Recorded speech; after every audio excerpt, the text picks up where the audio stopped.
Assalamualaikum warahmatullahi wabarakatuh. Selamat pagi, siang, sore, dan malam untuk teman-teman dan Mbak Koirul. Sebelumnya di sini kami dari kelompok 2 izinkan untuk mempresentasikan terkait hasil gathering information user need yang dilakukan kepada teman sekelas dan angkatan. Di sini izinkan kami memperkenalkan diri kami terlebih dahulu, yaitu saya sendiri, Amar Galang Kasetio, NRP 78. Saya Betari Mediva, NRP 66. Saya kasih Winandir Bagi, NP75. Pada kali ini, studi kasus yang kami lakukan yaitu berupa sistem reservasi ruangan kelas atau laboratorium pada Politeknik Perkapalan Negeri Surabaya.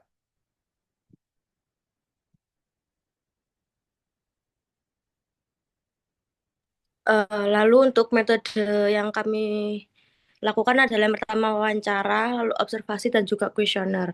Untuk ringkasan proses gatheringnya sendiri itu pengumpulan data dilakukan melalui 3 metode seperti yang sudah saya sebutkan tadi, wawancara, observasi dan kuesioner. Dilakukan dengan mahasiswa untuk memahami kebutuhan utama dalam proses reservasi ruangan di PPNS.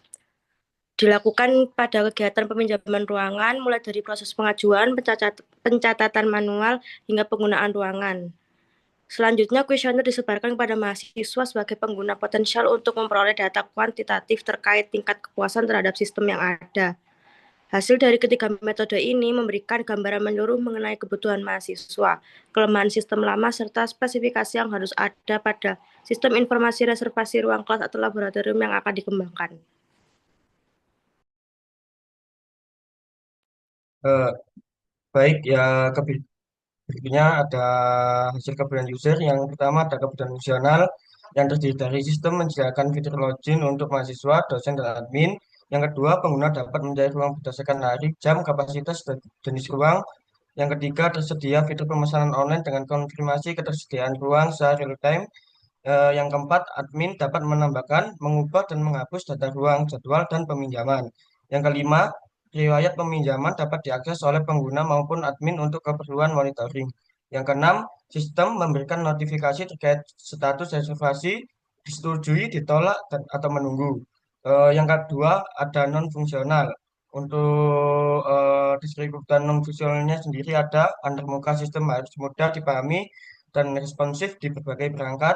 Yang kedua, waktu respon menjadi jadwal tidak lebih dari 3 detik. Yang ketiga, sistem dapat diakses secara online baik melalui PC maupun smartphone. Nomor 4, menjamin keamanan data, akun, jadwal, dan informasi reservasi. Yang kelima, sistem harus stabil dan dapat digunakan banyak pengguna secara bersamaan. Yang terakhir, tersedia backup data secara berkala untuk menghindari kehilangan informasi penting.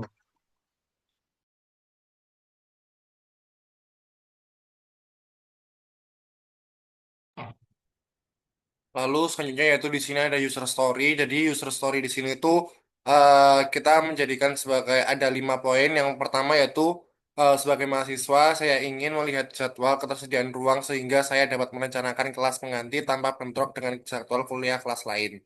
Sedangkan yang kedua sebagai mahasiswa saya ingin mendapat notifikasi konfirmasi reservasi sehingga saya tahu apakah ruang yang saya ajukan sudah disetujui.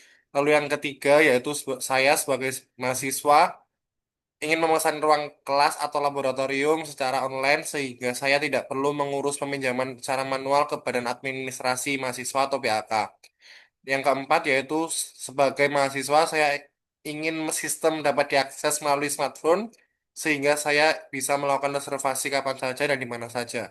Lalu yang terakhir yang kelima sebagai mahasiswa saya ingin sistem menampilkan kapasitas tiap ruang sehingga saya bisa memilih ruang sesuai jumlah peserta kegiatan.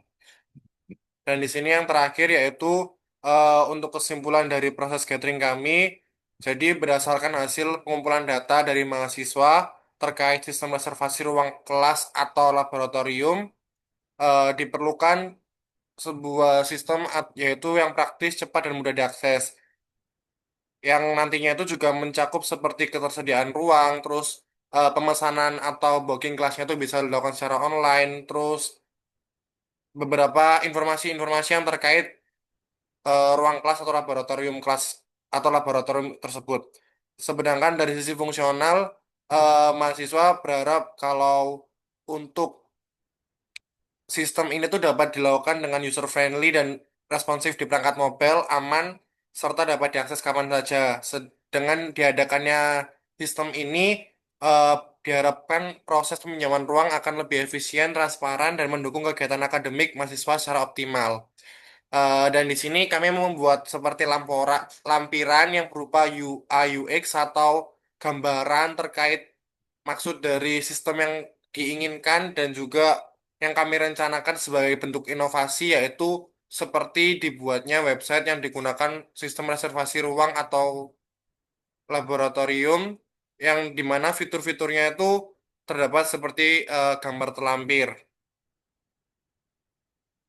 Seperti ada pada pilihan tanggal, pilihan waktu, jenis ruangan, dan kapasitas. Dan nantinya juga mahasiswa yang ingin melakukan peminjaman kelas, yang diperlukan surat kegiatan atau surat peminjaman kelas dapat diupload juga. Lalu ada informasi terkait di approve-nya atau persetujuan terkait peminjaman kelas tersebut. Saya kira cukup untuk presentasi dari kelompok kami terkait gathering information user need terkait sistem reservasi ruang kelas atau laboratorium dari kelompok 2. Sekian dari kami. Terima kasih. Wassalamualaikum warahmatullahi wabarakatuh. Selamat malam, selamat pagi, siang, sore, dan malam.